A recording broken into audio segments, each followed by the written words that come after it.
What's going on, everyone? TIMEOUT here, and I'm back with another top 5 Android app video. So if you don't know, I've done videos like this in the past, and I'm gonna link them down below in the description box in the event that you have missed them, as well as within this video. And I'm also put down there the apps in which I'm featuring today, but let's go ahead and get right onto it. The very first app that I have for you is known as Party Now. So Party Now is a really cool retro filter application that's going to allow you to really enhance your videos by giving them a unique look. And there are quite a few effect options to play with and choose from, my personal favorite being this laser and glitch effect. It's things like this that are really nice for things like Insta stories, or maybe just to send to your friends, but I see this being implemented in something like Insta stories for myself. Now, whenever you have the chosen desired effect, you can then adjust a few additional things, such as the speed graph. You can also add a filter. You can even change up the style, so to speak, of that specific retro effect over here on the right-hand side. So you have a few more additional options there. And I just really like how it tracks your eyes or whatever it's supposed to be like replacing or building off of. You can also adjust the duration of your clip down here at the bottom. And then once everything is complete, you have the option to add background music if you so choose. And once that step is complete, you hit save and it is now ready to be shared. I'm probably gonna be playing with this a little bit more and putting some of these videos in which I make into my Insta stories. So if you happen to see one there, you know the history, you know how to get it. Now, moving on to my next application, it's known as Screen Timeout. And this is an app that I like to use during moments like now when I'm showing apps and I don't want my screen to go to sleep, because it's an application like this which will enable it. Or you can get more specific by allowing it to keep your screen on for all applications, or maybe just when it's charging. Or you can adjust how it behaves for specific applications. Like in my case, I've changed Instagram so that it stays awake a little bit longer. And you can go in and maybe change things like Audible, Spotify, whatever application is specific in which you don't want your phone to go to sleep on within a specific amount of time. You can also add tiles for even quicker access to options to adjust the time duration, or just simply to make your phone never go to sleep. But if that shortcut still isn't short enough for you, then you can add a widget button that stays on your screen to have an even quicker access to force your screen to stay on.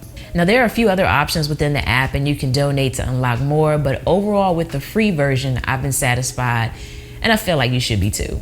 And if you are satisfied with this video, please be sure to let me know by hitting that thumbs up button so that I know.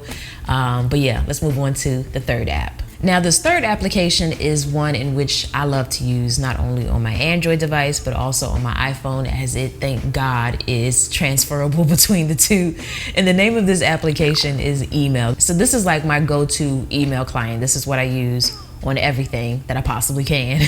So you have your standard options in terms of what an email app typically gives you, such as access to all of your inboxes at once. But to me, where it really stands out is that it has specific sections to view travel information, packages, subscriptions, or your bills and your receipts. So these are predefined areas that have proven to be really useful. So like when you're trying to narrow down your search, or just view a group of similar items together, especially when you're traveling and you need that quick access to, like, you know, the email about your flight or the email about your rental car or whatever regarding your travel arrangements. Instead of having to shift through your emails, you can just click travel and easily find that information. You also have a dedicated section to read all of your unread emails, which I personally love, because sometimes I'll see that badge number say that I have like a new email and I can't figure out where on earth it is within my inbox.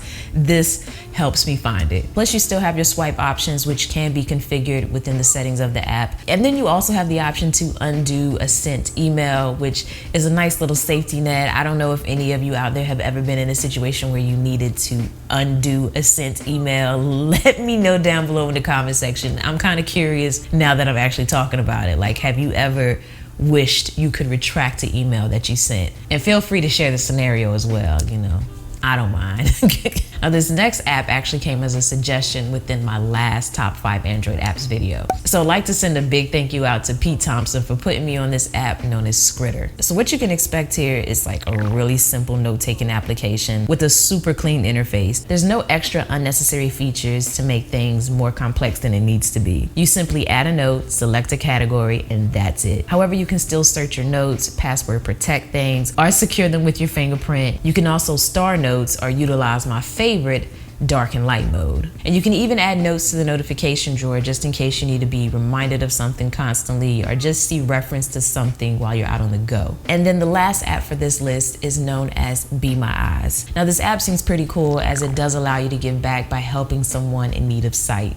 So you basically lend your eyes to a blind person in need through a live video connection, or you can choose to be assisted by a network of sighted users. So this is really great for people who are blind or visually impaired, as they can request help from a sighted volunteer who will be notified on their phone. Now the request is sent to multiple users, so if you're not able to answer at that time, there's no problem. It's just going to be pushed on to the next person. And I noticed that the developers of the app also mentioned that a call is typically answered within 60 seconds. So that's pretty good. Now the community of sighted helpers is growing so fast that you're actually warned or given a heads up more so that it could take a few weeks before you actually get a call. I personally haven't received one yet, but I did go through like the test mode to see how it would be when I do receive a call. And that process basically involved my phone going off for the alert that my help was needed. And then when I answered the call, an instructional video started to play to kind of simulate what I could expect when this actually happens. Now, I'm not sure if a video feed of you is given to the person in need or not, but if any of you out there watching this video have used this app or have the answer to that question, go ahead and feel free to drop it down below in the comment section and educate the group, because I'm kind of curious myself and I don't really currently have a way to test it until I get my call. So now that's pretty much going to complete the lineup for this week. But before you dip up out of here, please drop down below in that comment section an app in which you feel I should check out, because I might just feature yours within my next video. Now, if you happen to see my twin over here, you can tap on it to subscribe. That way you can continue to get content from me.